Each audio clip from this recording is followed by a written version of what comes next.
bom dia a todos, tudo bem? Que bom a gente poder estar aqui. Eu quero manifestar a alegria de estar novamente nessa igreja, nessa oportunidade.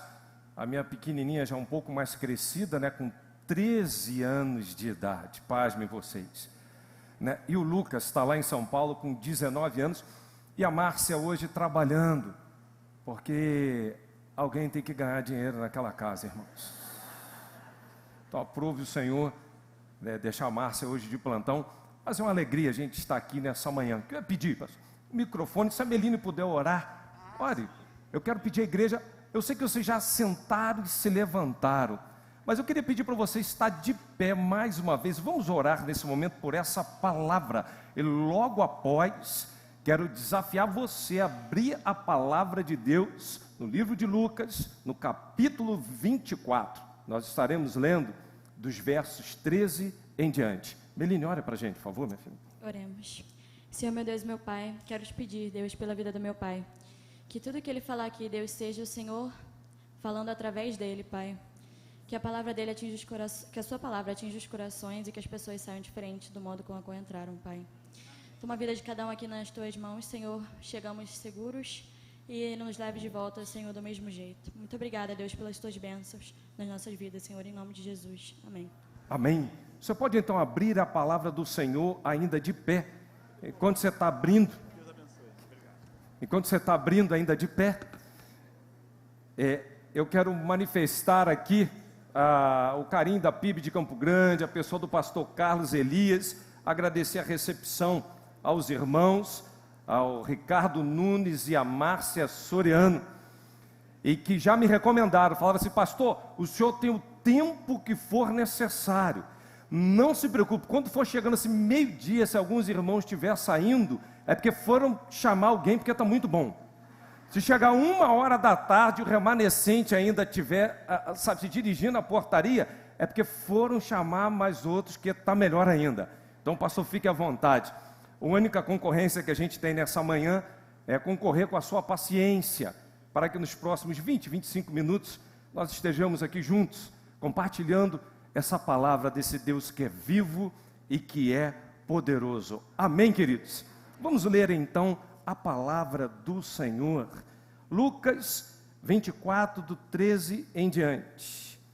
E eis que no mesmo dia iam dois deles para uma aldeia que distava de Jerusalém 60 estádios, cujo nome era Emaús. E iam falando entre si tudo quanto havia sucedido. E aconteceu que, indo eles falando entre si e fazendo perguntas um ao outro, o mesmo Jesus se aproximou e ia com eles. Mas os olhos deles estavam como que fechados, para que não o conhecessem. E lhes disse: que palavras são essas que caminhando trocais entre vós? E por que estáis tristes? E respondeu um, cujo nome era Cleopas, disse-lhe: és tu, peregrino de Jerusalém, não sabe as coisas que nela têm sucedido nesses dias? E lhes perguntou: quais? E eles lhe disseram: as que dizem respeito de Jesus o Nazareno, que foi um profeta poderoso em obras e palavras diante de Deus e de todo o povo, e como os principais dos sacerdotes e os nossos príncipes o entregaram à condenação de morte e o crucificaram. E nós esperávamos que ele fosse o que remisse Israel. Mas agora, com tudo isso, e já hoje é o terceiro dia desde que essas coisas aconteceram, e é verdade que também algumas mulheres dentre nós nos maravilharam, os quais de madrugada foram ao sepulcro, e não achando o seu corpo, voltaram dizendo que também tinham visto uma visão de anjos, que dizem que ele vive.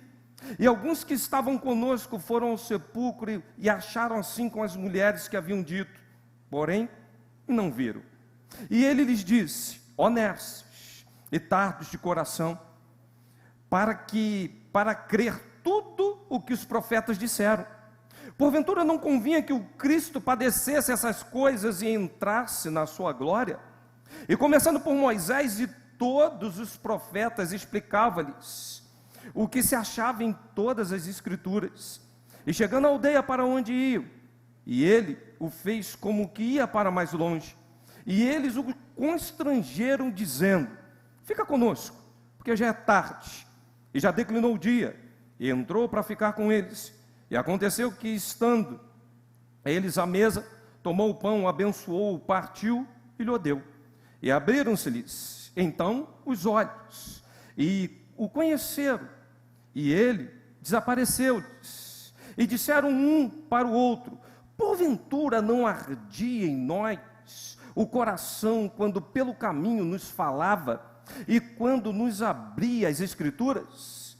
E na mesma hora, levantando-se, voltaram para Jerusalém, e acharam congregados 11 que estavam com eles, os quais diziam: ressuscitou verdadeiramente o Senhor, e já apareceu a Simão.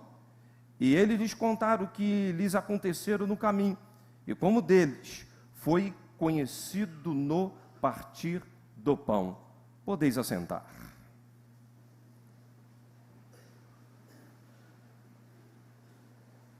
Meus irmãos, que momento difícil. No primeiro domingo pós-ressurreição, os discípulos tentando então, talvez compreender tudo quanto estava acontecendo.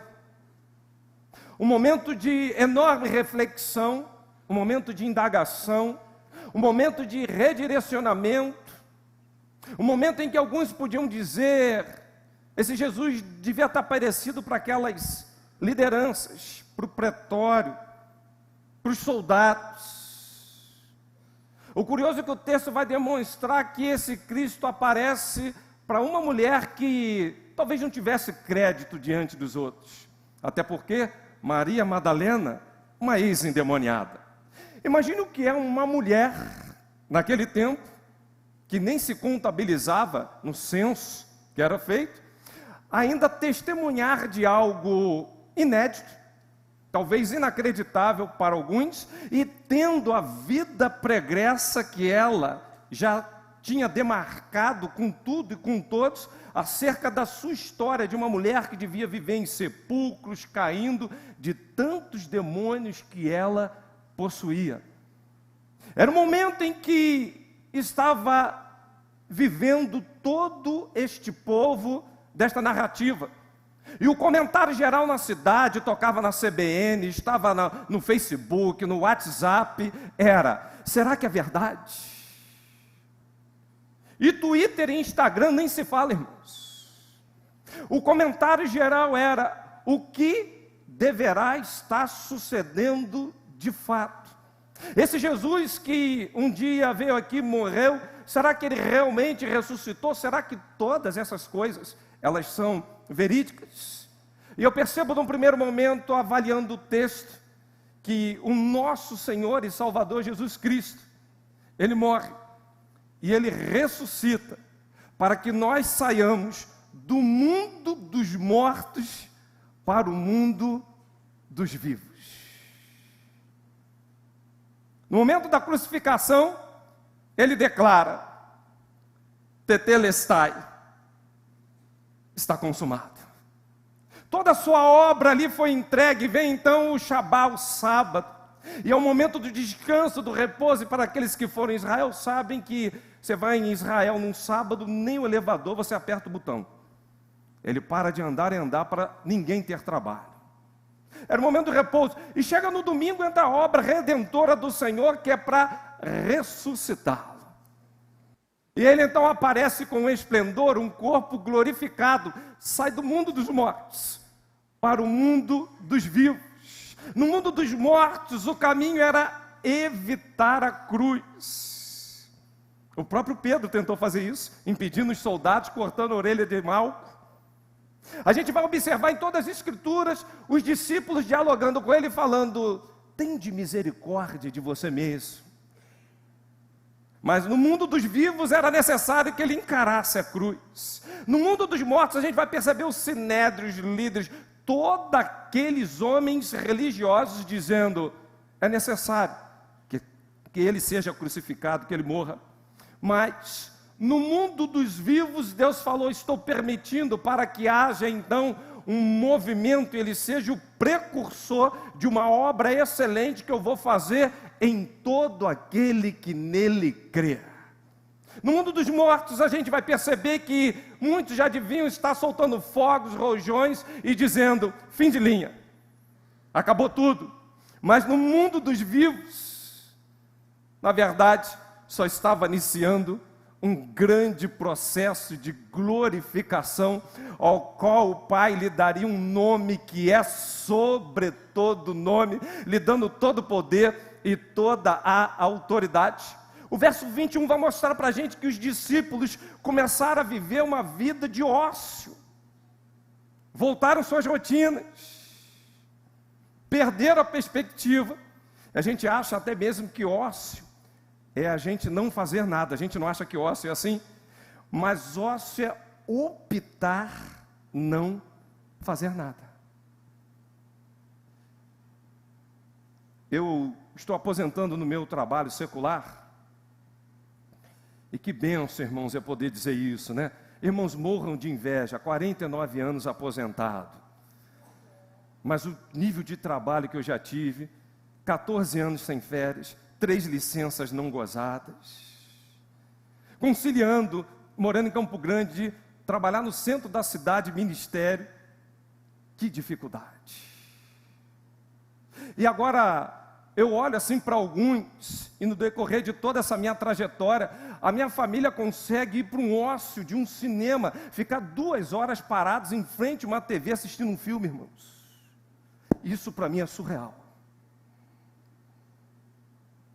Eu não consigo, às vezes, quando eu passo lá em casa, tem uma salinha de TV, eu jogo som.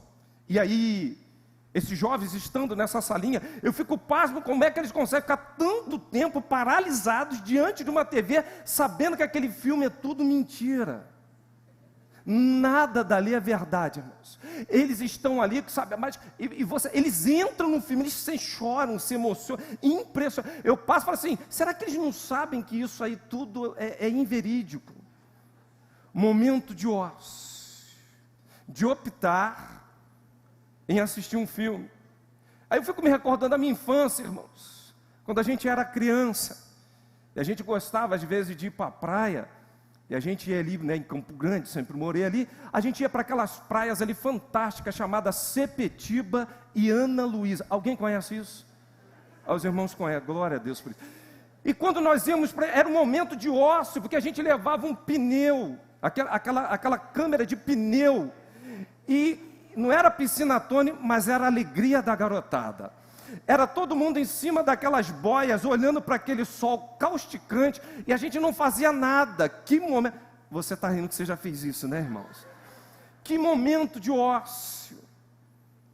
Que momento, assim, é diferente. Esses dias eu estava assistindo uma matéria numa televisão, que estava dizendo as pessoas em busca de emprego. E dizia o seguinte, que as pessoas, depois de muito mandar seus currículos, não eram contactados, e algumas empresas sequer liam seus currículos. As pessoas desistiam, não enviavam mais currículo para ninguém, e ficava naquele momento de ócio, de espera por uma resposta. Mas, muito mais do que voltar ao ócio, repare o texto, os discípulos começam a voltar para as suas atividades seculares, perderam a perspectiva, perderam o rumo, perderam completamente a esperança. Eles saem do mundo dos vivos que Jesus o mostrou e quer voltar para o mundo dos mortos, a qual nunca mais deveriam estar lá. Nós vamos observar hoje que a palavra de Deus traz para cada um de nós, dizendo: nós andávamos mortos nos nossos delitos, nos nossos pecados, mas Ele nos vivificou, e estando nós mortos pelos delitos e pecados, para que vivêssemos uma vida santa, digna e agradável com Ele. A proposta para cada um de nós nessa manhã é: saia do mundo dos mortos, do mundo do pecado, daquele mundo lá de trás que você sabe que não tinha perspectiva alguma. Eu não consigo entender porque é que alguns genuinamente convivem com Jesus, têm uma experiência com o Mestre, mas em determinado momento, por se decepcionarem, por acontecerem algumas coisas, estão preferindo voltar ao mundo dos mortos. Aquele mundo que não tem sentido. Aquele mundo onde a gente investe tempo e nada preenche a nossa alma, nada preenche os nossos corações.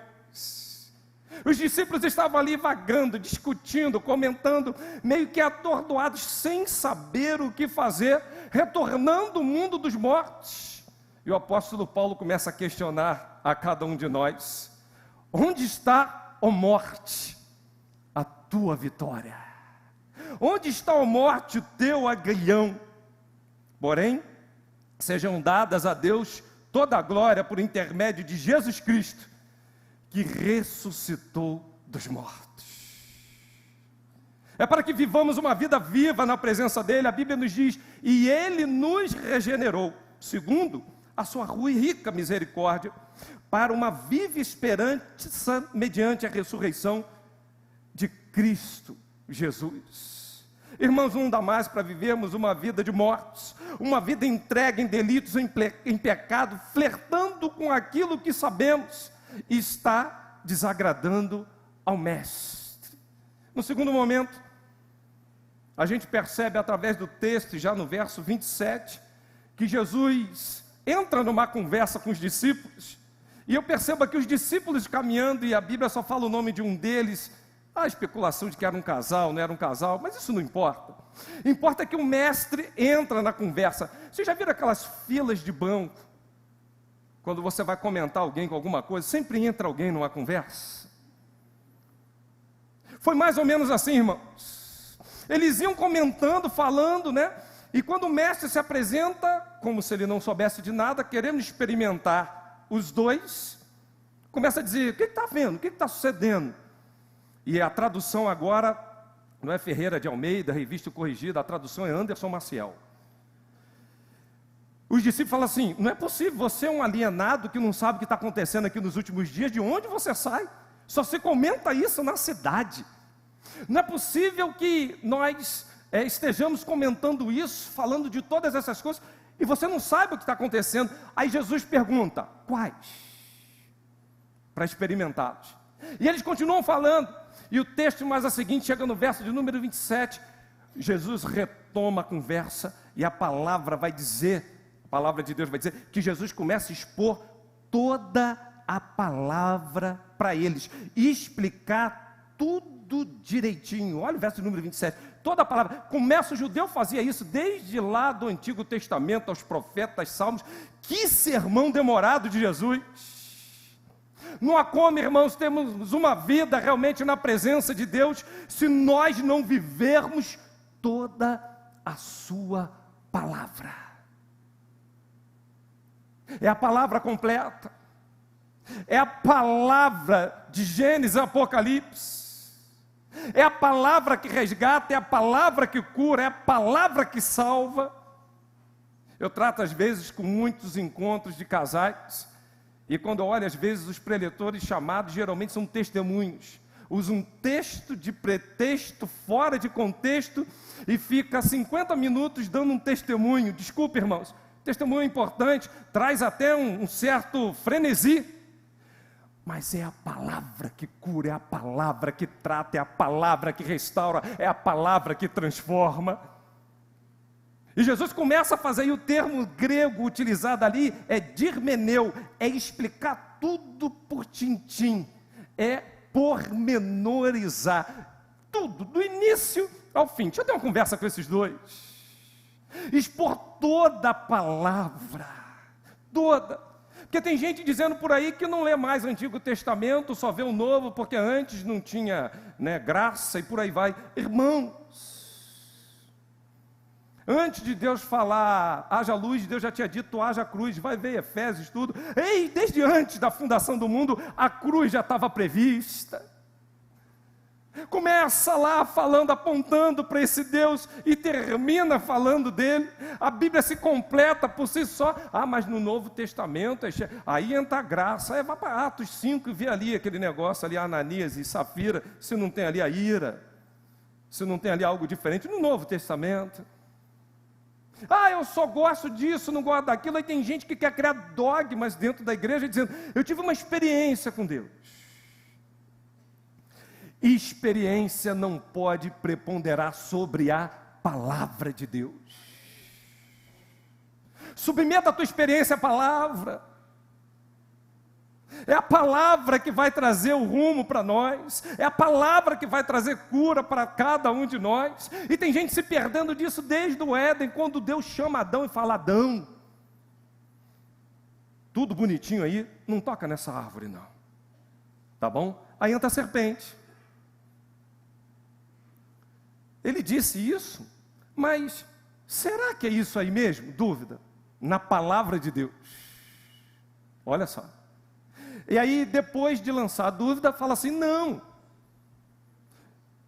Ele disse isso porque o dia que você experimentar, seus olhos vão se abrir e você vai ser igual a quem? A ele. Ou seja, Satanás não admite ninguém embaixo de Deus, que ele quis botar o trono acima e quis botar o homem no mesmo pé de igualdade, ser igual a Deus.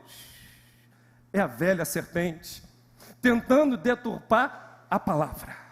Jesus sendo tentado no deserto, como é que o inimigo veio para tentar derrubá-lo? Está escrito. Usando distorções ou parte de palavra. Mas Jesus combateu como? Mas também está escrito. Está escrito. E aí ele completa. E a palavra, quando é completa, o homem fica de pé, ele não cai em vil tentações. É a palavra que vai sustentar a gente, irmãos. Não se iludam com o que está dizendo por aí. Eu não aguento mais, eu ando muito por igrejas com um evangelho filosófico, de gente fazendo apresentações pirotécnicas, botando o púlpito como coach. Me permita, irmãos, olha, a palavra é a palavra que vai fazer mudança, transformação. Ela é que cura, ela é que penetra até a divisão da alma. É a palavra que vai trazer isso para a gente, é a palavra que vai fazer coisas tremendas nas nossas vidas. E quando essa palavra é exposta, irmãos, olhem para os discípulos o que acontece. A visão deles começa a abrir. Você quer enxergar melhor? Quer largar o óculos igual esse que vos fala? Quer ter uma visão realmente das coisas de Deus? Vai para a palavra. É a palavra. E não só isso. No momento que toda a palavra é exposta, entra uma ambiência diferente. O ambiente muda, começa a disposição deles muda e entra a comunhão. Ele vai partir o pão. Irmãos, a falta de comunhão na igreja é porque o povo não está percebendo o que a palavra está dizendo. Considera o irmão superior a você mesmo. E que coisa difícil, hein? Eu sonho com uma igreja que quando tiver aqueles jantares de confraternização, ninguém come. Cada um fala assim, primeiro você, porque você é mais importante do que eu. Aí fica todo mundo parado esperando o outro se servir. Irmãos, como é bom quando a gente consegue mudar a visão, a ambiência, a nossa disposição. Está triste, o pastor veio, não veio. Irmãos, Deus está cuidando dessa igreja, de todos os detalhes. Na agenda terrena hoje, Carlos Elias. Na agenda celestial, Anderson Maciel. Qual é a minha pretensão? Tapar um furo, irmãos. É a simplicidade que a gente tem que tratar as coisas, irmãos. E saber que Deus está cuidando da minha vida, da minha história, do meu ministério e dessa igreja, com um requinte de detalhes. O que Deus quer fazer aqui nessa manhã é restaurar visões, é restaurar a ambiência. Deus quer restaurar a disposição. Tem gente entristecido. Agora o Tércio só pode dia 30. O Carlos Elias adoeceu. mais essa, mais aquela. Irmão, a comunhão, tudo isso é mudado quando entra a palavra entra, tudo é modificado. Sai a tristeza, sai a preocupação, sai aquele espírito angustiado, é trocado por vestes de louvor. Que coisa gloriosa! Quando a palavra entra, os sonhos são mudados, tudo é transformado nas nossas vidas. Até porque o salmista fala que lâmpada para os meus pés e luz Meu irmão, a cada passo vai iluminando. O mundo foi feito pela palavra, tudo subsiste pela palavra. Você quer ser feliz na sua vida? Viva por completo a palavra de Deus. No último momento, a gente percebe esses homens andando pelo caminho, a visão é restaurada, os sonhos, a perspectiva, mas a gente observa também que eles vão dizer no verso 32, lembra como o nosso coração ardia quando ele ministrava a palavra. Não há como, irmãos, termos uma igreja avivada se o nosso coração não tiver cheio de fervor, cheio de adoração, cheio de alegria, porque a alegria no Senhor. Como está aqui na presença de Deus, a palavra dele sendo exposta, e o nosso coração não arder, e a gente não sentir aquela coisa diferente, que mexe, que move a gente. Certa feita, Jesus